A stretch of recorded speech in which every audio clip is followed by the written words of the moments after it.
Welcome back to the channel, everyone. It's I, the Reluctant Gringo, back again with another movie review. And last night I got to see Argylle. Well, it was a terrible movie.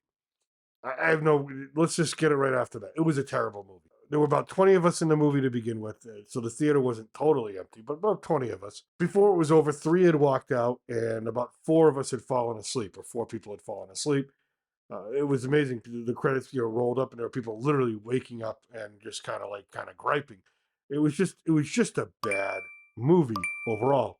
This is actually, I mean, I know it's only February and beginning of February, but we already have a contender for worst movie of the year. We have a movie that is way too long. It's about 2.5 hours long, which is about an hour more than it needs to be. It just drags on forever. When you think it's done, it's not done. When you want it to be done, it's not done. It was dumb. The writing was dumb. The directorial choices were dumb. The logic it applied was just dumb. I mean, what logic it tried to apply to the real world physics. I mean, and we'll get to that. This is the non spoiler section. We're going to get to a spoiler section. The plot was dumb. The twists and turns, the so called mystery twists and turns and shock surprises, every one of them you guessed. You could see every one of them coming from almost the opening scene. Literally, from almost the opening 15 minutes, you kind of figured out the whole movie. You're like, okay. The action scenes were dumb. In general, this movie is an insult to actual thoughtful creativity. And that's saying something because Matthew Vaughn, he's done some good work in the past, but this is just, I'm not sure if he just took the $200 million from Apple, which basically, this is Apple flushing $200 million down the toilet because I can't figure out where this money went. Bryce Dallas Howard, who plays Ellie Conway, the main character, is a writer who's sucked into the spy world because her spy novels are becoming true or they're predicting reality. She's not a likable character. From minute one, she doesn't have a likable face. I mean, she's just, the way she looks at people, the way she interacts, her dialogue, her facial expressions, it really reminds me of a middle school vice principal that you don't want to go see because she's always in charge of discipline and she hates her job anyways and she hates kids. Nothing and there's zero nuance to her character, zero nuance to her the way in which her character moves throughout the story. It's just I guess you could call her the protagonist, but she doesn't do anything to she just doesn't do anything. I mean, the story happens around her until the third act. I really can't talk about the ridiculousness of the third act without spoiling it. So that's why we're not talking about this section. Sam Rockwell, he gives an over the top performance. He looks like he's having fun with the role. But the time you're halfway through the movie, you just want him to go away because it's the same character. It doesn't seem like he grows. It doesn't seem like he's got anything going on. It's just the same kind of premise, joke, setup, trope throughout the whole thing. It's just so repetitive and repetitive and repetitive and repetitive and repetitive. It just got so annoying. It just got so annoying. And, the thing is, I like Bryce Dallas Howard. First of all, I think she's more talented as a director because if you look at the stuff she did with The Mandalorian, she did some fabulous work there. I just don't think, she never was really given high praise for things like, Jurassic World. I don't think she's going to get high praise for this movie. Is she a competent actress? Yeah, for like maybe a supporting role or a small bit part, but not as a leading lady. She just doesn't have it for me. I could, you might have a difference of opinion. Sam Rockwell usually puts in great performances, and I guess again, it just to me it looks like the paycheck. Apple just throwing out hundreds of millions of dollars, so it looks like the paycheck, and that's really where we get to. I said Act 3 of this movie. It might be Act 20. It feels that long drawn out. Literally, I checked my phone to see the time.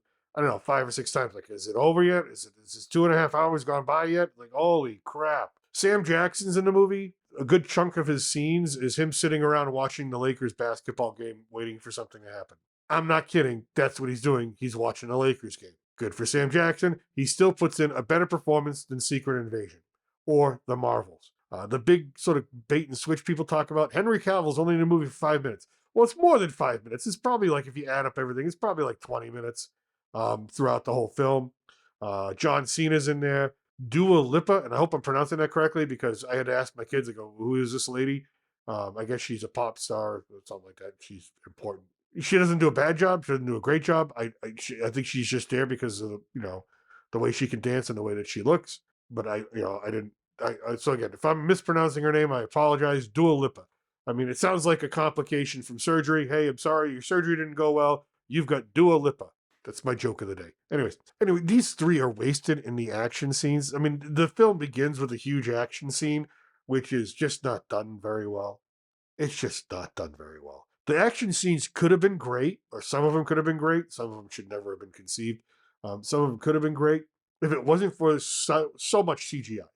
It's so over the top CGI, so much CGI. It literally takes you out of the movie.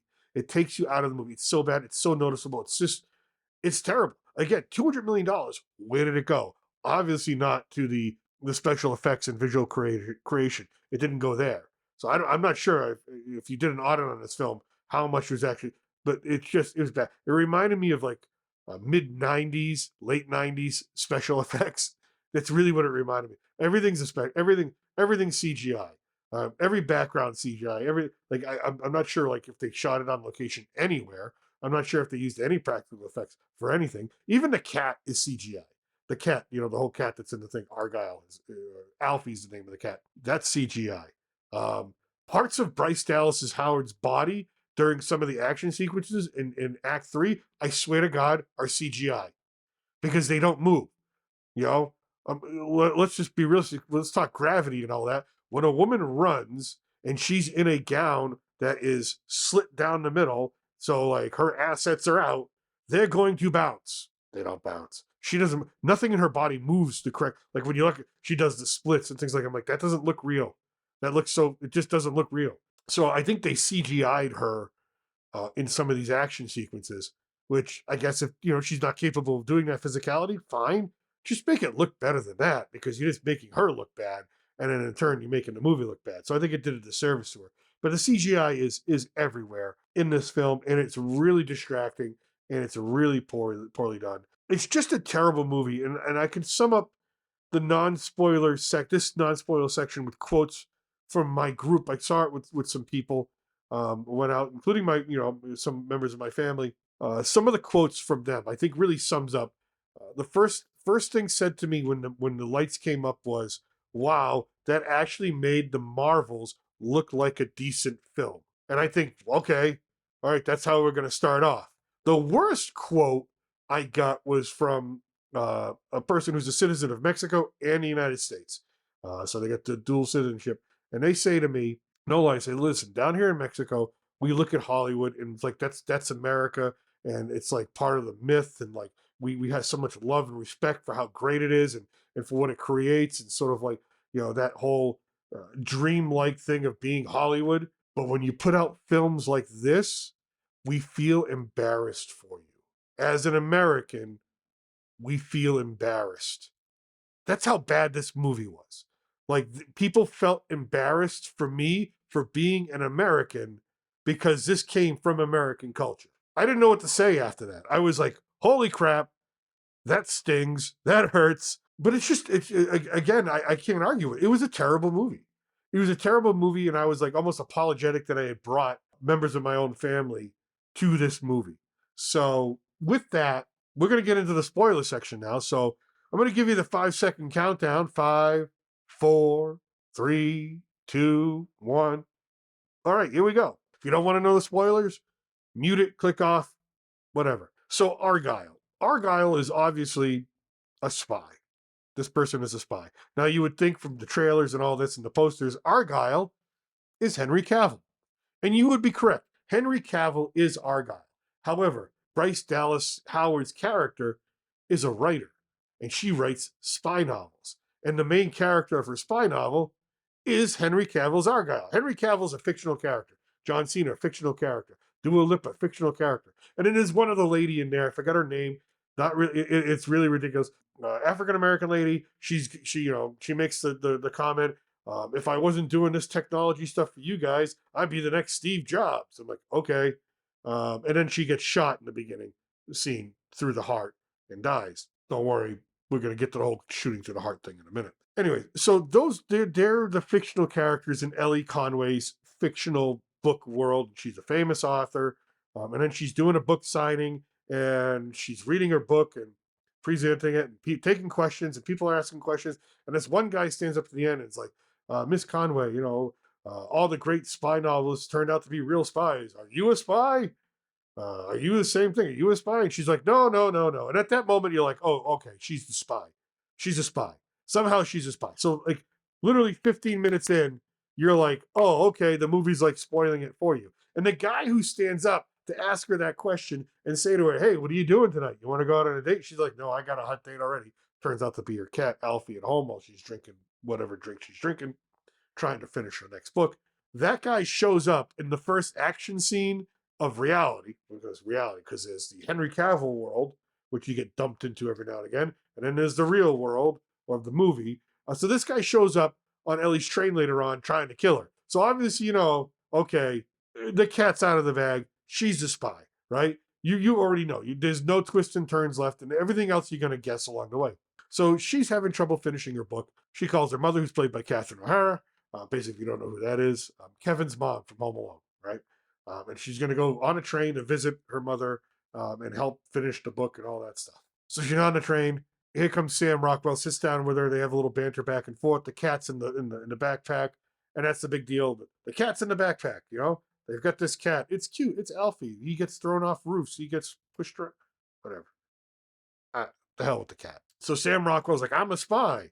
Oh, watch this. I'm going to kill all these other spies that are coming. Literally telling her what's going to happen, no surprise for the audience. Like, so when the first guy walks up and starts trying to kill Ellie or take her hostage or take whatever it is.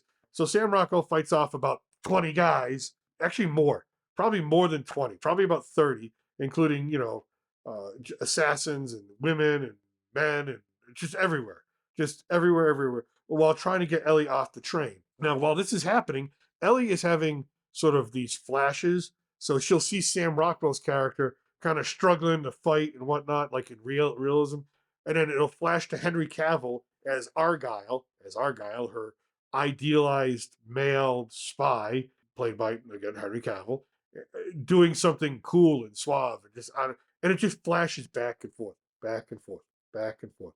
Sometimes Sam Rockwell speaking, and in the middle of a sentence, it's Henry Cavill speaking. And it was cute like once or twice, but they kept doing it and doing it and doing it and doing it and doing it. Like I said, this film just takes like 2 or 3 ideas and just goes repeat, repeat, repeat, repeat. It's like if you hear a song you really like and on iTunes you hit, loop, you said just loop this song for the next 3 hours. Okay, by hour number 1, when that hour's up, you're going to be like, the hell with this song. That's how you feel with this film. It takes you up because you're watching Sam Rockwell say something. You're kind of like, let me focus on that. Oh no, now it's Henry Cavill saying it in a different way, a different voice, different this, different that. They don't allow you. Either it does, the movie doesn't allow you as an audience member to be in the moment and get engaged with the film, or when it tries to engage the audience, it does so with such ridiculousness that the audience just can't relate. Just can't relate because it's so dumb. It's dumb. It's literally dumb. I've said it in other videos where I wonder if there are studio heads or executives out there or directors like Matthew Vaughn that say, they look at the script and they go, yeah, that makes sense. We'll do that. And I'm like, no one has the guts to stand up and go, no, that doesn't make sense. You have to rewrite this. You can't, this is stupid. It doesn't make sense. I don't know. I guess everybody's getting paid, so everybody's getting happy. Right. So anyways, so they escape the first wave with the cat, the parachute, all CGI and all that. Okay. And at that point in time, I started to kind of nod off, right? It's like, all right, because there's all this exposition. So a bunch of fights later, they're on their way. They get, they're getting chased. They end up in London. Fine. Then Ellie, Bryce Dallas Howard's character, is like, I don't trust Sam Rockwell's character because he says something like, I can't wait to put a bullet in Ellie Conway's head. And then she's like, she overhears that because he's talking on the phone to whoever his superior is. And she runs away to go find her, get her parents to come to London, flies her parents to London to keep her safe. Now, what a stupid thing to say, because later on, Sam Rockwell's going to say, you take things so literal. Why would you say you shoot anybody? If I said I'd like to put a bullet in someone's head, I'm not sure where it's like, okay, I've never said that metaphorically. Like, that's not something that metaphorically comes out of my mouth. I'd be like, no, I really didn't mean it that way. Well, how the hell do you mean that? Again, the stupidity of this writing just to get the plot to move next.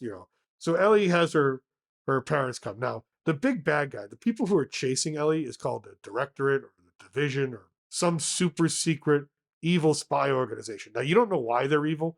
You never get told why they're evil. You're just told that you just kind of inferred that they're the bad guys. Now, the head of this division is Brian Cranston, who's doing his best to be the character. He's playing Brian Cranston as a bad guy.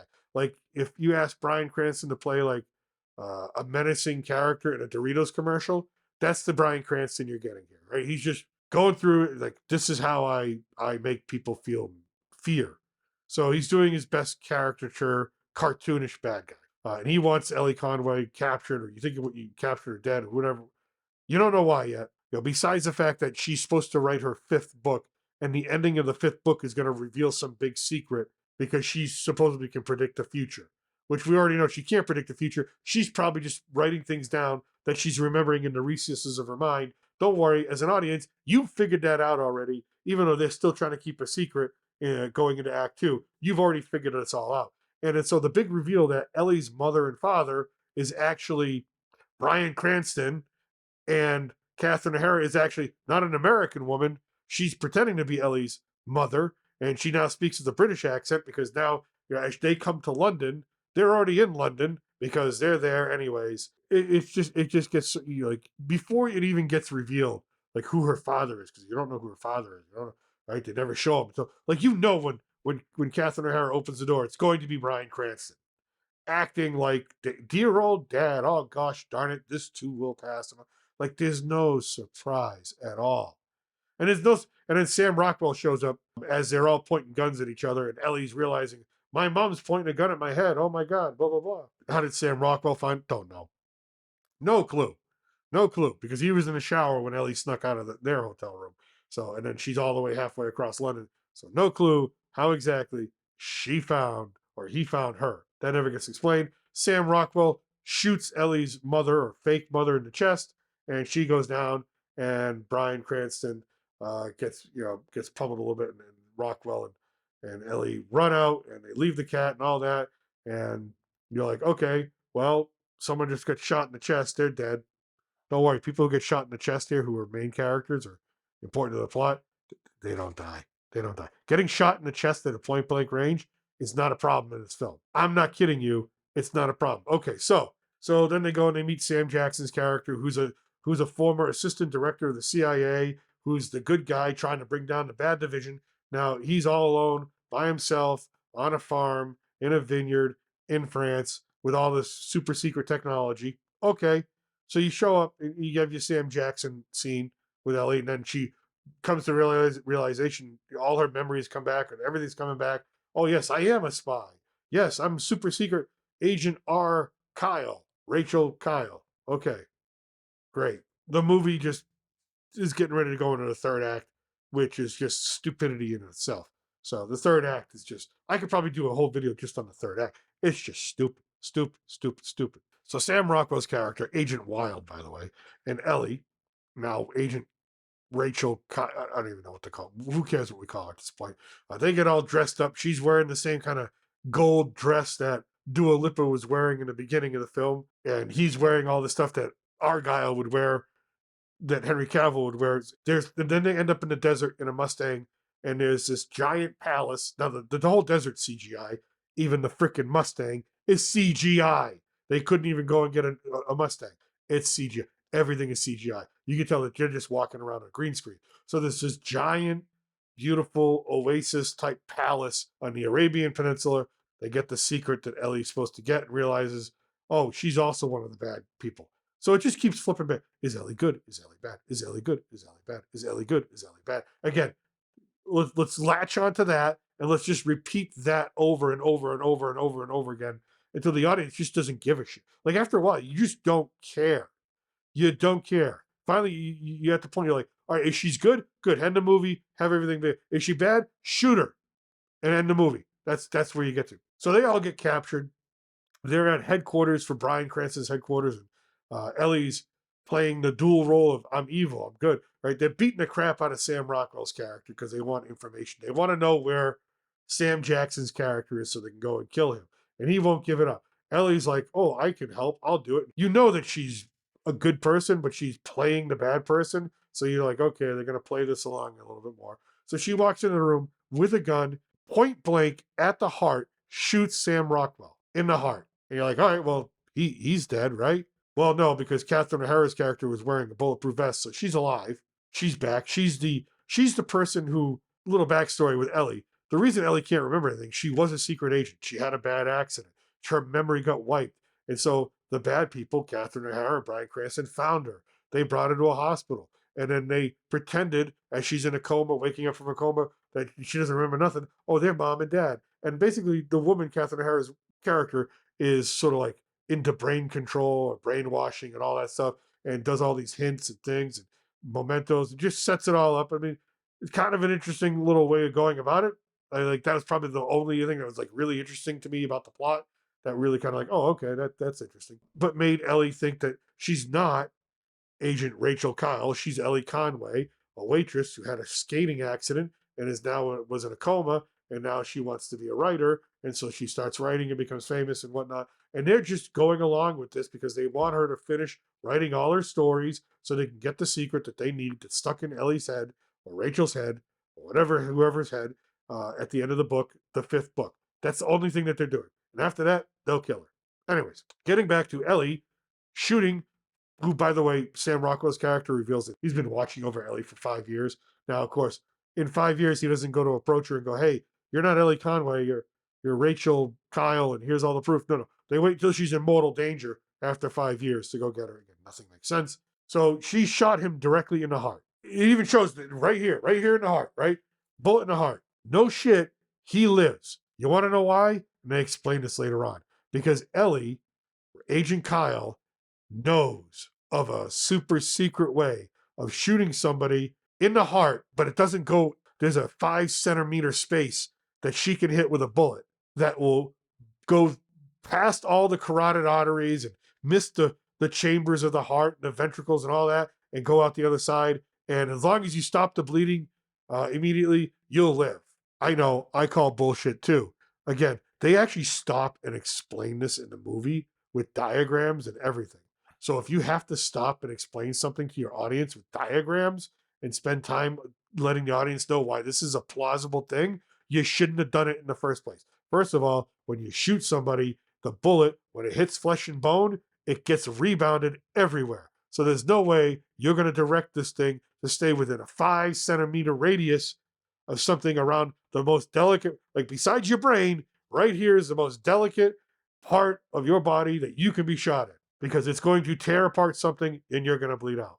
But again, Sam Rockwell gets up later, literally as they walk out. Oh, Ellie's like, well, he didn't know he was going to talk. Anyways, walks out. Like 5 minutes later, Sam Rockwell wakes up, tied to a chair still, bullet hole in his chest. And then as he's getting, his body's getting taken away, he wakes up, beats the crap out of 2 grown men, gets some adrenaline, like adrenaline as in like 4 shots of adrenaline, and he gets off the wall, jams that into him, bandages himself up. He's got a hole where his fucking heart is, and he's going to go and play Captain Commando. No shit, this really happened. So he catches up with Ellie, who's in the armory, who's now turned back to good, and they're in this sealed off room, this armory, and Ellie's getting all these smoke bombs and things like that. And they got all these weapons and gas masks.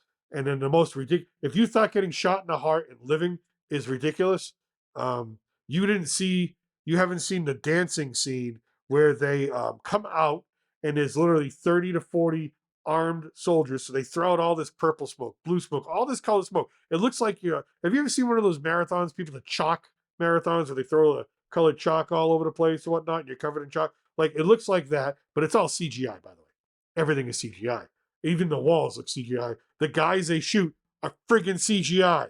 Part of them is CGI. It's so bad. And Ellie and Sam Rockwell come out and they're doing this choreographed, synchronized dance with the guns and the bullets flowing and whatnot. And you can't see nothing. And they're shooting and they're doing all these moves and they're throwing themselves up in the air to catch like ballerina. It was the dumbest. Like Like it just made you feel like, oh crap. You could feel the people in the theater go, oh, this is some of the cringiest things I've ever seen in my life. This is ridiculous. I can't believe they put this on film. Like you could feel it with the audience that was either one still asleep or two still in the theater. Like I said, a couple of them, two or three walked out, three or four fell asleep. The rest of us were like, I can't believe I'm watching this. And so this goes on for 5, 10 minutes. Like literally, it felt like forever. Finally, it ends. And then if you thought that was ridiculous, you haven't gotten to the ice skating scene, or I should say, oil skating scene.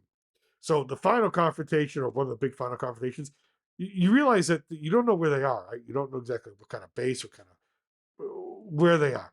But they end up in this room and they start shooting at these pipes. Bullets hit these pipes, and crude oil, starts pouring out all over the floor. So now there's like 20 more bad guys. There's Ellie and Agent Wild, Sam Rockwell's character, hiding there. And they're like, well, we can't use guns because all this crude oil has covered the floor. First of all, don't look at it's CGI crude oil. And whoever did it, crude oil doesn't flow like water. Crude oil flows a lot differently. It's kind of viscous. It's got a real, way about it, a way that it flows. So it doesn't look real. So they can't use bullets, can't use guns. So everybody pulls out their knives, including Ellie, who is still in her gold evening gown. Now it looks like combat boots or something. Like I don't know where she gets the combat boots. She gets those. She takes out two knives, sticks them on the bottoms of her shoes, all right, into the soles of her boots. So it's like ice skates. I'm not kidding you. She then begins to ice skate on the oil that's covering the linoleum. And she's ice skating like she was ice skating at Boston Garden, right? During a Bruins game. It's ridiculous because you can't fucking skate on oil. I don't care how talented you are as an ice skater. You cannot strap on ice skates and then go over to a regular floor made of concrete or linoleum, and say, oh, it's now covered in crude oil. That does not make that skateable. But there she is, skating like friggin' a maniac Wayne Gretzky, a maniac, Nancy Kerrigan, just skating all over with knives, a bayonet, slicing guys down, doing twirls, doing pirouettes, getting on her, sliding on her knees. Now, meanwhile, she's doing this all in oil, but there's no oil getting on her dress. Got a little oil on her face here, some down there on her boots, but she would literally be covered in crude oil. Nope, nope, nope. But she basically takes everybody out, and then at the end of taking everybody out, she decides, well, I'm in the crude oil. I might as well use the gun, which is the first reason why she was skating in the first place, because she couldn't use a gun, but she just starts twirling, doing one of those twirl, blasting away at everybody. Everybody's dead. And then they get on top and they realize they're on an oil tanker in the middle of the ocean. Fair enough. Okay. Well, she's still being mind controlled, so she gets triggered by Catherine O'Hara, her former mom. She fights Sam Rockwell. She almost kills him. They were able to send information to Alfie. It's all getting wrapped up at this point in time. Thank God. But then out of nowhere, they need to be saved. Who saves her? Remember the black girl who said she was going to be Steve Jobs from the fictional Argylle scene that I talked about? She's like, I'm going to be the next Steve Jobs. And she gets shot in the heart. She dies in the very first scene. Well, it turns out she's a real person too. She got shot in the heart. She lives because it went through the same little 5 centimeter hole. But she shows up on that oil tanker out of the blue for who knows how. Doesn't really explain it. Kills the bad guy, saving everybody. Okay, great. Can the movie be over now? Can it please be over now? Well, they're like, well, yep, we've destroyed the division. Everybody's gonna die. What do? They set fire to the oil tanker as they're driving off or boating off in a motorboat. Literally, they set fire and explode a full oil tanker in the middle of the ocean, and they're all smiling. And I'm thinking to myself, the ecological disaster you just caused is unbelievable, but you're smiling.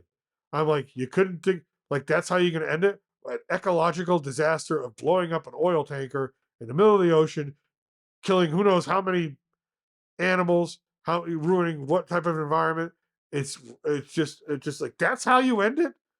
Like that's your big smile, and then Ellie becomes an agent again and a writer again, and they're in love, and everything kind of pans out, and just thank God it ends. Just thank God it ends. Like, and I've only told you like part of the movie, and I know maybe hopefully it made sense what I'm talking about, but the movie doesn't make sense. The movie doesn't make sense. All I can do is talk about it in pieces. So that's my spoiler review. It sucks. The movie sucked. I'm so sorry I spent 2.5 hours there. It was terrible, terrible, terrible, terrible, terrible. It was an embarrassment. Again, it really was. When that person said to me, I'm embarrassed for you as an American that this is something that your country would put out, Hollywood would put out, that Hollywood has degraded so poorly that this is the type of product that they put out. Like, they're right. They're absolutely right. I'm embarrassed. I'm embarrassed to say that's an example of what Hollywood puts out. So that's how I started out February with movie reviews. Up next, Madam Web. We'll see what happens. February 13th, 14th, Madam Web. Thank God. I think Bob Marley's Legend movie is going to be good. At least that'll be something I can see that'll be good. Hopefully Dune Part 2 is good. But this is just, what a crappy way to start off February. Anyways, that's what I got for you. Don't see the movie. It's a horrible movie. Don't even watch it when it comes out on Apple TV Plus. Don't watch it. It's an insult to creativity. It's not a movie that's so bad it's good. It's not a movie that's so dumb like Austin Powers that you're going to laugh. No, it's an insult of a movie. It's $200 million of crap. It's Apple wasting it. It's Matthew Vaughn wasting his talent. It's these people, actors, great actors, Brian Cranston, Sam Jackson, Sam Rockwell, all these great actors, wasted. I mean, the name of the writer, his name is Justin Fuchs, Fuchs. And that's how I'm pronouncing it, because you know what? Writing a movie like that, that's the way you should pronounce your name from now on. Jason Fuchs, Fuchs. Fuchs? I'm not calling him Fuchs. Jason Fuchs, because that movie just sucked. I mean, and then they tried to, there's an end credit scene, by the way. They try to tie it to the Kingsman. If you care about the Kingsman. I don't think many of you care about the Kingsman. That's it. That's my review. Don't see this movie. It's terrible. Terrible. Do not spend your money on this movie. Spend it on something else. Go have a nice meal. Go buy an old DVD of a great movie. Go buy Romancing of the Stone. Rent Romancing of the Stone with Michael Douglas and Kathleen Turner. Watch that. You'll be happier. This movie's just an insult. It's an insult and should be avoided at all costs. But that's what I got for you. From south of the border, I'm still your reluctant gringo. Thank you for listening. I'll see you next time. Salut and au revoir.